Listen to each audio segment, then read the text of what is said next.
Nearly 3,000 people vanished in just 102 minutes. Everyone knows what happened on 9/11, but almost nobody understands the 10-year shadow game that allowed it to happen, and the single mistake that finally ended it. This isn't just a story about 4 airplanes. It's about how one of the richest families on Earth produced its deadliest enemy, and how the most advanced intelligence network ever built was beaten until a trash fire gave it all away. If you think this story ends with collapsing towers, you've been missing the most important part.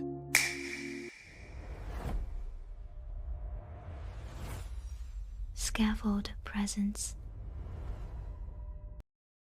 In 1957, Osama bin Laden was born into a life that reads like a fable. His father, Mohammed, wasn't just rich. He was the royal builder. If a road was paved in Saudi Arabia, or a mosque was renovated in Mecca, the bin Laden family likely poured the concrete. Osama was the 17th son. He grew up surrounded by private jets, yachts, and an inheritance estimated in the tens of millions. By all accounts, his future was written: a life of boardrooms, luxury estates, and silent power. Therefore, no intelligence agency on Earth predicted he would trade a palace for a cave. But in 1979, the world shifted. The Soviet Union invaded Afghanistan. While most young men in the Gulf watched the conflict on the evening news, bin Laden did the unthinkable. He walked into it. He arrived in Peshawar, not as a warrior, but as a CEO. He used his family's bulldozers to dig trenches. He used his Rolodex to build a financial pipeline called the Golden Chain. He was the banker for the Holy War. But inside the rugged terrain of Tora Bora, his role evolved. He watched a ragtag group of fighters bleed a superpower dry, and a dangerous idea took root in his mind. If faith could defeat the Soviet Union, it could defeat anyone. He stopped hating just armies. He started hating systems, democracy, Western secularism, American influence. By the time the Soviets retreated, the builder was gone. What remained was an architect of a different kind. This wasn't just rebellion anymore. It was the opening move of an ideological war. Bin Laden knew that if he built a traditional army, the United States would crush it in an afternoon. Tanks, uniforms, and bases are easy targets for satellites. Therefore, he designed something that could not be bombed out of existence. He called it Al-Qaeda, literally, the base. But it wasn't a military base. It was a database. It started as a list of contacts, a global Rolodex of battle-hardened veterans who had survived Afghanistan and returned to their home countries. Bin Laden essentially became a venture capitalist for terror. He didn't micromanage every attack. Instead, he provided the seed money and the training. If a cell in the Philippines or Chechnya wanted to strike, bin Laden gave them the means, but left the execution to them. This created a Hydra effect. No uniforms, no borders, no central HQ. Independent cells that could disappear instantly into civilian populations and regenerate endlessly. The turning point came in 1990, when Saddam Hussein invaded Kuwait. Bin Laden offered his mujahideen to protect Saudi Arabia. The Saudi monarchy rejected him. Instead, they allowed US troops to station themselves on Saudi soil, the land of Mecca and Medina. To bin Laden, this was the ultimate betrayal. Infidels, guarding Islam's holiest sites. The warnings didn't come as whispers. They came as detonations. February 26, A rented van packed with 1,200 pounds of explosives is parked in the underground garage of the World Trade Center. The goal wasn't just damage. The terrorists intended to topple the North Tower into the South Tower, killing tens of thousands. The bomb explodes. 6 people die. Over 1,000 are injured. Smoke fills the stairwells. America treated it as a crime scene, not an act of war. The conspirators were arrested. Justice was filed away. Life returned to normal. But for bin Laden, this wasn't a failure. It was a proof of concept. 5 years later, August 7, 224 people are dead. Thousands wounded. For the first time, the name Osama bin Laden enters the American living room. President Clinton fires Tomahawk missiles into Afghanistan and Sudan. They hit empty tents and a pharmaceutical factory. Bin Laden walks away unscathed. His mythology grows. To his followers, he is the man who defied the superpower and lived. Then came the final warning. October 12, 2000, is refueling in the port of Aden. 2 men in a small fiberglass dinghy smile and wave at the sailors on deck. Moments later, they ram the ship. The explosion rips a 40-foot hole in the hull of one of the most advanced warships on Earth. Each attack was louder, closer, and more sophisticated than the last. Yet, in Washington, the response remained fragmented. The CIA knew bin Laden was a threat abroad. The FBI was focused on domestic crime. Tuesday, September 11, 2001. The weather in New York City was perfect. Severe, clear, not a cloud in the sky. The kind of morning that makes you forget to look up. 8:46 a.m. The world changes in a single heartbeat. American Airlines Flight 1 tears into the North Tower of the World Trade Center. Inside the offices, there is no time to process. The building sways. Jet fuel explodes down the elevator shafts like a cannon blast. On the streets below, confusion. People look up and see a gash in the steel. The news anchors hesitate. They call it an accident, a pilot error, a small plane. The world held its breath, hoping it was a tragedy, not an attack. But at 9:03 a.m., the illusion dies. United Airlines Flight 175 appears over the harbor.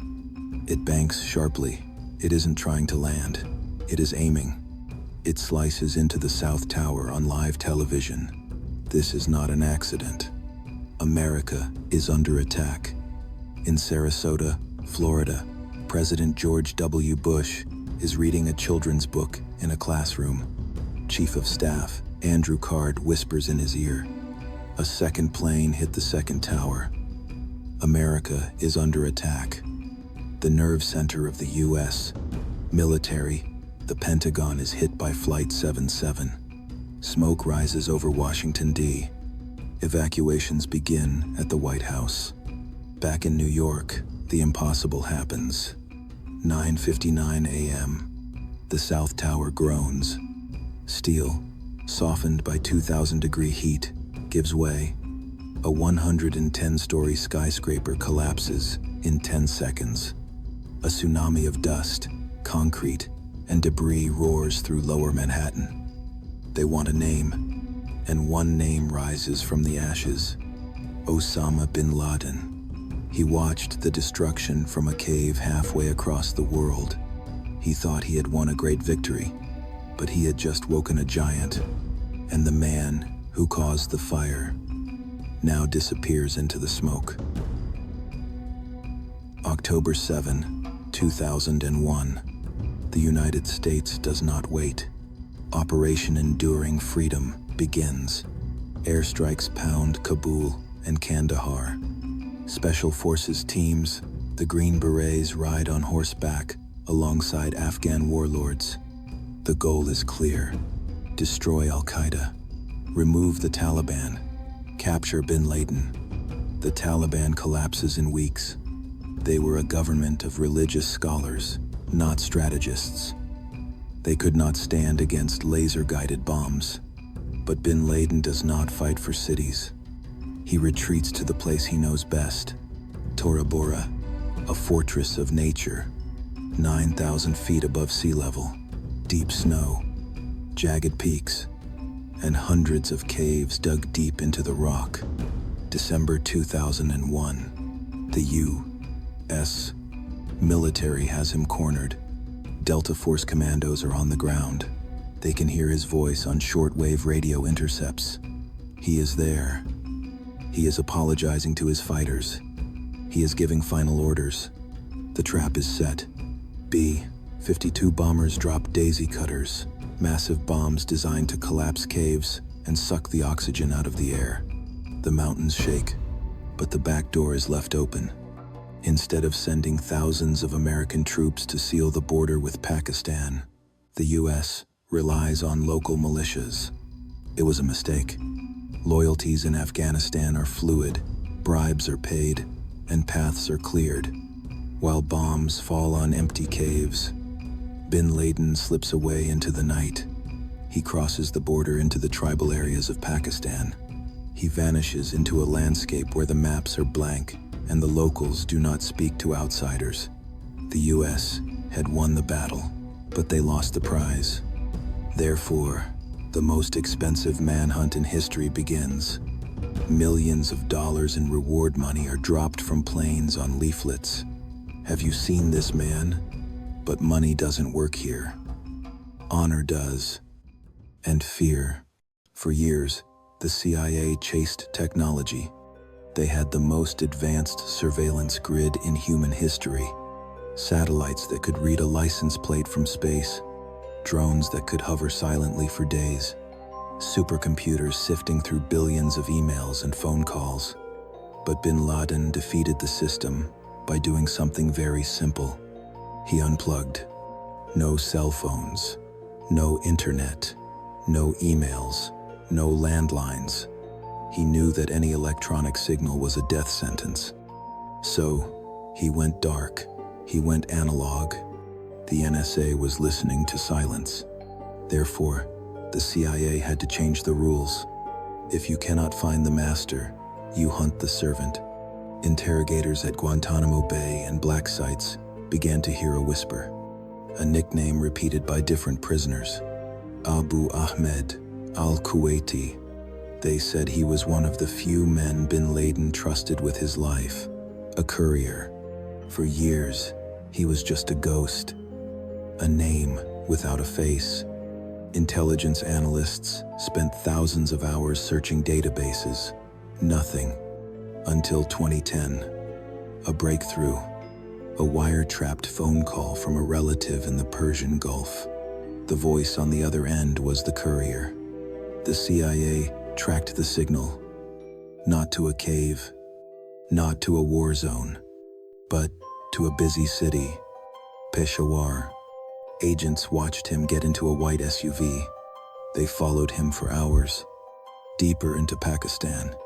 He didn't drive to a remote mountain hideout. He drove to Abbottabad, a military town, a suburb. He pulled up to a large compound at the end of a dirt road, and the analysts froze. This was not a normal house. It was a fortress. But one detail broke expectation completely. Normal people in Abbottabad put their trash bags out on the curb for collection. But the residents of this compound did not. They burned their trash. The CIA called it the Pacer. The most wanted man on Earth wasn't found by a satellite beam or a drone strike. He was found because he was too careful. A trash fire had lit the way. The helicopters are already in the air.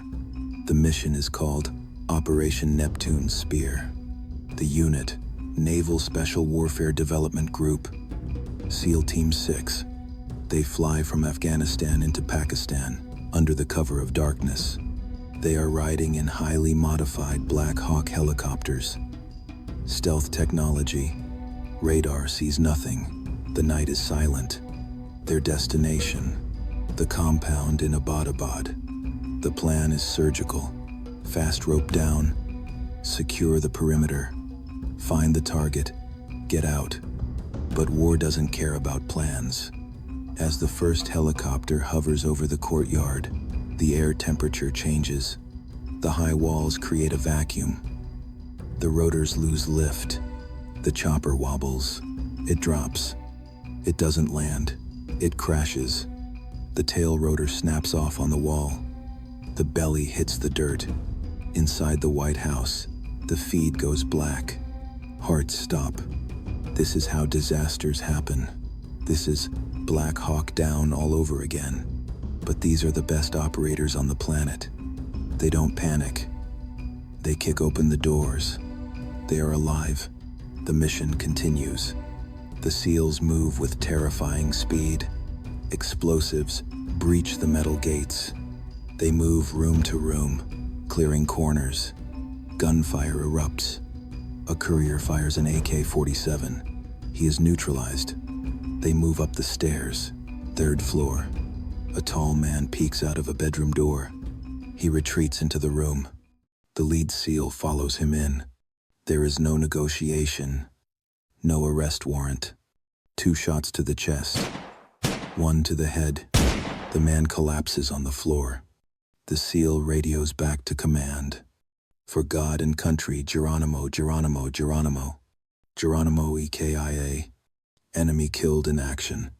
In the Situation Room, the president exhales. We got him. But the clock is ticking. The Pakistani military is waking up. Jets are scrambling. The SEALs grab computers, hard drives, and documents. An intelligence goldmine.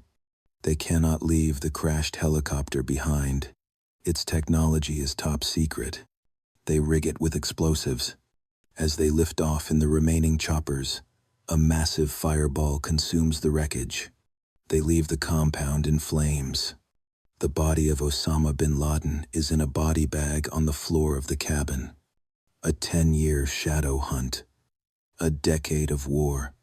Billions of dollars spent. Ended in 40 minutes. The news broke late at night in America. President Obama walked to the podium in the East Room. Justice has been done. Crowds gathered outside the White House. Strangers hugged in Times Square. Fire stations across New York City rang their bells.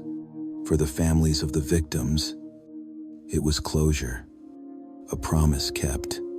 To prevent his grave from becoming a shrine for radicals, the U.S. Navy took his body to the North Arabian Sea. Religious rites were read, and he was buried in the deep.